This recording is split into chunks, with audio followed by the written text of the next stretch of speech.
Hello guys, this is Akshaya and welcome back to Akshaya talks. So നമ്മൾ ഇന്ന് next വരെ പോവുകയാണ് ഗൈസ്. ജസ്റ്റ് ഒരു റാൻഡം ഷോപ്പിംഗ്, അങ്ങനെ കുറച്ച് സാധനങ്ങളൊക്കെ മേടിക്കാൻ. പിന്നെ ഇന്ന് ഈസ്റ്ററാണ്, സോ നല്ല തിരക്കുണ്ട് റോഡിലൊക്കെ. എൻ്റെ അനിയത്തി അങ്ങനെ ഇരിക്കുന്നു, ബിക്കോസ് അവളെ ഉറക്കത്തിൽ നിന്ന് വിളിച്ചുകൊണ്ടെന്നാണ്. നല്ല ട്രാഫിക് ഉണ്ടെന്ന് റോഡിൽ. പിന്നെ പാർക്കിംഗ് ഒക്കെ അത്യാവശ്യം ഫുള്ളായിരുന്നു. പിന്നെ എസ്കലേറ്റർ, നിങ്ങൾ ആരും എസ്കലേറ്റർ കാണാത്തതുകൊണ്ട് ഞാനത് കാണിച്ചു തരികയാണ്. എൻ്റെ മനസ്സ് നിങ്ങൾ കാണണം. പിന്നെ കണ്ടോ ട്രോളികളൊക്കെ നിരത്തി വെച്ചിരിക്കുന്നത്. എനിക്ക് വേർഡ്സ് ഒന്നും കിട്ടുന്നില്ല അങ്ങനെ. യെസ്, പിന്നെ ഞങ്ങൾ ഇവിടെ ഇങ്ങനെ ചെന്നപ്പോൾ ഭയങ്കര വില, പലയിടത്തും പല വിലയാണ് ഗസ്. മദീനയിലൊക്കെ ചെല്ലുമ്പോൾ വില കൂട്ടി അങ്ങ് വെച്ചിരിക്കും. നെക്സ്റ്റ് പക്ഷേ കുറച്ചുകൂടെ കമ്പാരിറ്റീവ്ലി ബെറ്ററായിട്ട് തോന്നി ഫ്രൂട്ട്സിനൊക്കെ വില. പിന്നെ വെജിറ്റബിൾസിലോട്ട് ഞാനങ്ങനെ നോക്കാറില്ല. ഫ്രൂട്ട്സിൻ്റെ പിന്നെ ഞാൻ നോക്കും, പക്ഷേ വെജിറ്റബിൾസ് നോക്കാറില്ല.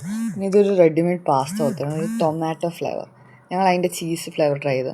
പിന്നെ ബുൾദാക്ക് അതൊന്നും ഇന്നും മേടിച്ചില്ല, സാധാരണ മേടിക്കാറുണ്ട്. പിന്നെ ഞങ്ങൾ ഒരു മിൽക്ക് കേക്ക് ട്രൈ ചെയ്യാമെന്ന് വിചാരിച്ചിട്ടൊരു ആദ്യം മാംഗോ മിൽക്ക് കേക്ക് എടുത്തു, അത് കിച്ചോളുടെ ദേഹത്ത് കമത്തി. പിന്നെ ഞങ്ങൾ പിസ്താഷ്യോ മിൽക്ക് കേക്കായി. പിന്നെ ഞാൻ ഫുള്ള് കട ഇങ്ങനെ ഇങ്ങനെ നടന്നുകൊണ്ടിരിക്കുക. പിന്നെ ഇതാണ് എൻ്റെ ഫേവറേറ്റ് സൈഡും, ലൈക്ക് ചോക്ലേറ്റ്സിൻ്റെ. ഓൾമോസ്റ്റ് ഞാൻ എല്ലാം ട്രൈ ചെയ്തിട്ടുണ്ട്. ഇന്ന് പക്ഷേ ഞാനൊന്നും മേടിച്ചില്ല, ബിക്കോസ് വേറെ കുറേ സാധനങ്ങളൊക്കെ എടുത്തുകൊണ്ട് എല്ലാം അവിടെ അങ്ങ് എടുത്തില്ല. പിന്നെ ഇത്രേ ഉള്ളൂ, ഇന്നത്തെ വീഡിയോ ഇത്രേ ഉള്ളൂ. എല്ലാവർക്കും വീഡിയോ ഇഷ്ടപ്പെട്ടെങ്കിൽ ലൈക്ക് ചെയ്യുക, സബ്സ്ക്രൈബ് ചെയ്യുക, സപ്പോർട്ട് ചെയ്യുക. Bye bye.